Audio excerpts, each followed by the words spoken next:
Life में success पाना तो सब लोग चाहते हैं, चाहे उनके अकॉर्डिंग कामयाबी अमीर बनना हो या अपने करियर में एक्सेल करना हो या फिर कुछ और। पर क्यों सिर्फ कुछ ही लोग कामयाब हो पाते हैं? उनमें ऐसा क्या अलग होता है जो बाकी लोगों में नहीं होता? उनमें क्या विशेषताएं होती हैं जो उन्हें सक्सेसफुल बनाती हैं, जिसे हम भी अपनी लाइफ में अप्लाई कर कामयाब हो सकते हैं? इन्हीं सवालों का जवाब जानने के लिए एंड्रयू कार्नेगी के कहने से नेपोलियन हिल ने उस समय के 500 से भी ज़्यादा बहुत अमीर और सक्सेसफुल लोगों का इंटरव्यू लिया और अपनी लाइफ के 20 साल रिसर्च करने के बाद वो कॉमन क्वालिटीज़ जो इंसान को कामयाब बनाती हैं उन्हें इस बुक जिसका नाम थिंक एंड ग्रो रिच है में लिखी, जिसके बारे में मैं आज आपको इस वीडियो के दौरान बताने जा रहा हूँ। वैसे तो सभी 15 प्रिंसिपल्स जो इस बुक में बताए वो ज़रूरी हैं, लेकिन जो 5 प्रिंसिपल्स मुझे काफ़ी इम्पोर्टेंट लगे जो हर इंसान में होने ही चाहिए उनके बारे में बताऊंगा, क्योंकि वो 5 प्रिंसिपल्स सभी 15 प्रिंसिपल्स का निचोड़ है। Number 1, burning desire. अगर लाइफ में कुछ भी अचीव करना हो तो सबसे पहले उसके लिए बर्निंग डिज़ायर होनी चाहिए, क्योंकि ऑथर अनुसार डिज़ायर और विश में काफ़ी अंतर है। जैसे मुझे ये चाहिए या वो चाहिए जो दूसरों को देखकर मन में पैदा होती हैं वो विशेज़ होती हैं, लेकिन डिज़ायर वो होती है जो हमें क्लियरली पता होता है कि हमें लाइफ में क्या चाहिए, जो आई थिंक 99% लोगों को नहीं पता होता। जैसे 1519 में स्पेनिश कॉन्करर हर्नन कोर्टेस जब किसी दूसरी कंट्री पर कब्ज़ा करने समुद्र के रास्ते से गए अपने केवल 600 आदमियों की फ़ौज के साथ, जो कि दुश्मन की आर्मी से बहुत ज़्यादा कम थी, तो उन्होंने अपने आदमियों से कहकर अपनी सारी शिप्स को जला डाला, क्योंकि वो जानते थे कि अगर उनकी आर्मी डर कर युद्ध का मैदान छोड़कर भागने की सोचेंगे तो, लेकिन अगर उनके पास भागने का कोई ऑप्शन नहीं होगा तो पीछे हटने का सवाल ही पैदा नहीं होगा। फिर कोर्टेस ने भाषण देते हुए कहा कि अब या तो हम जीत के ज़िंदा रहेंगे या फिर मरेंगे, लेकिन पीछे नहीं हटेंगे। और इसका रिज़ल्ट ये हुआ कि वो जीत गए। इसे कहते हैं बर्निंग डिज़ायर, जिसके आगे उन्होंने अपनी ज़िंदगी को भी दांव पे लगा दिया। Number 2, auto suggestion. Subconscious mind को इन्फ्लुएंस करने का माध्यम। इंसानी दिमाग 2 तरीक़ों से काम करता है, एक कॉन्शियसली और दूसरा सबकॉन्शियसली। फॉर एग्ज़ाम्पल, जब हम बाइक चलाना सीख रहे होते हैं तब हमारा सारा ध्यान बाइक चलाने की तरफ होता है, लेकिन जब हम बाइक चलाना सीख जाते हैं तो हम बाइक चलाते समय उसको चलाने के बारे में नहीं बल्कि कुछ और ही सोच रहे होते हैं, क्योंकि बाइक चलाना अब हमारे सबकॉन्शियस माइंड में है। जो कुछ भी हमारे सबकॉन्शियस माइंड में होता है वो ऑटोमेटिकली होता रहता है, जिसको करने के बारे में हमें सोचना नहीं पड़ता, जिसे हम अपनी आदतें भी कह सकते हैं। डिज़ायर को बर्निंग डिज़ायर नहीं कह सकते जब तक वो हमारे सबकॉन्शियस में ना चली जाए। फॉर एग्ज़ाम्पल, हम में से काफ़ी लोगों ने ये एक्सपीरियंस किया होगा कि जब हम कुछ मोटिवेशनल देखते या सुनते हैं तो हम कुछ दिनों तक तो फुल एनर्जी में होते हैं, मगर कुछ ही दिनों बाद वही स्टेट ऑफ माइंड में दोबारा आ जाते हैं जहाँ पर हम पहले थे। तो ऑथर के अनुसार डिज़ायर को बर्निंग डिज़ायर बनाने के लिए ऑटो सजेशन प्रिंसिपल की मदद लेनी पड़ती है।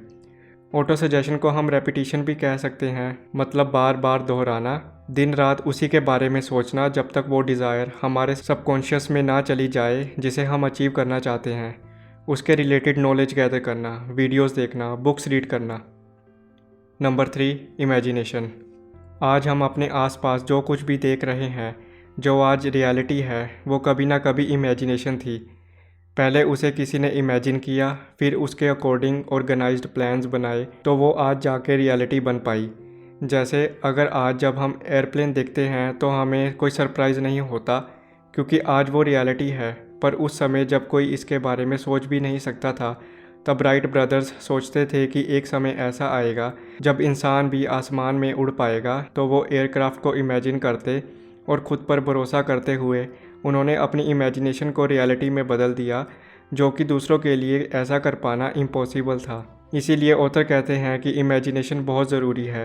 कुछ भी जो हम डिज़ायर करते हैं उसे इमेजिन करना कि वो फ्यूचर में हमारे पास होगी और उस पर पूरा भरोसा करना, क्योंकि अगर आपको खुद पर ही भरोसा नहीं होगा कि वो आप कर सकते हैं तो वो कभी भी रियलिटी नहीं बन पाएगी। तो इमेजिनेशन ज़रूरी है अपनी डिज़ायर को आकार देने के लिए। Number 4, decision. जब 25,000 से भी ज़्यादा मैन एंड वुमेन के फेलियर का एनालिसिस किया गया तो 31 मोस्ट कॉमन फेलियर्स की लिस्ट बनाई गई, और उस लिस्ट में फर्स्ट पोजीशन पे फेल होने का सबसे बड़ा कारण था लैक ऑफ डिसीजन, मतलब सही समय पर डिसीजन ना ले पाना। डिसीजन ना लेने के भी दो कारण हैं, एक है प्रोक्रेस्टिनेशन और दूसरा फियर। प्रोक्रेस्टिनेशन का अर्थ है कल पर टालना। हम अक्सर कहते हैं कि कल कर लेंगे, इतनी भी क्या जल्दी है, पर वो कल कभी भी नहीं आती और बाद में हम पछताते रह जाते हैं। हम घरों में भी ये सुनते हैं कि काश अगर मैं उस समय ये कर लेता तो आज ऐसा होता। तो जो कुछ भी करना है उसे आज से ही करना चाहिए, कभी भी कल पर नहीं टालना चाहिए। फियर के कारण भी हम सही डिसीजन लेने से डरते हैं, क्योंकि हम वो भी खोना नहीं चाहते जो हमें मिल रहा है, और वो काम करने के लिए भी तैयार हो जाते हैं जो हमें करना पसंद नहीं। ऐसे ही हम अपनी पूरी लाइफ कॉम्प्रोमाइज़ करते रह जाते हैं। इसीलिए सही समय पर सही डिसीजन लेने की क्वालिटी होनी चाहिए। नंबर 5, परसिस्टेंस, जिसका मतलब है कभी हार नहीं मानना।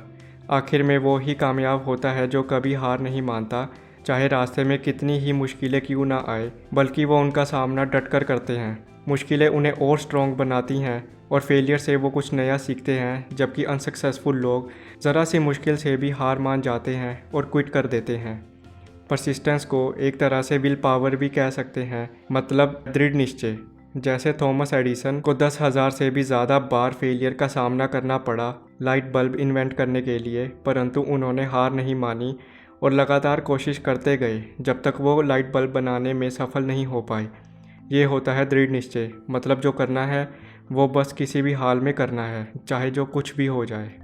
हमने वो कहावत तो सुनी ही होगी, कोशिश करने वालों की कभी हार नहीं होती। ऐसे ही हमें ज़रा सी मुश्किल से हार नहीं माननी चाहिए, बल्कि लगातार हार्डवर्क करना चाहिए। ये थे वो प्रिंसिपल्स जिसकी मदद से हम भी सक्सेसफुल हो सकते हैं, अगर हम पूरी डिटर्मिनेशन के साथ इन्हें फॉलो करें। मैं उम्मीद करता हूँ आपको इस वीडियो से कुछ नया और अच्छा सीखने को मिला होगा। आपको वीडियो कैसी लगी कमेंट बॉक्स में ज़रूर बताना, और वीडियो को लाइक और अपने दोस्तों के साथ शेयर करना मत भूलना।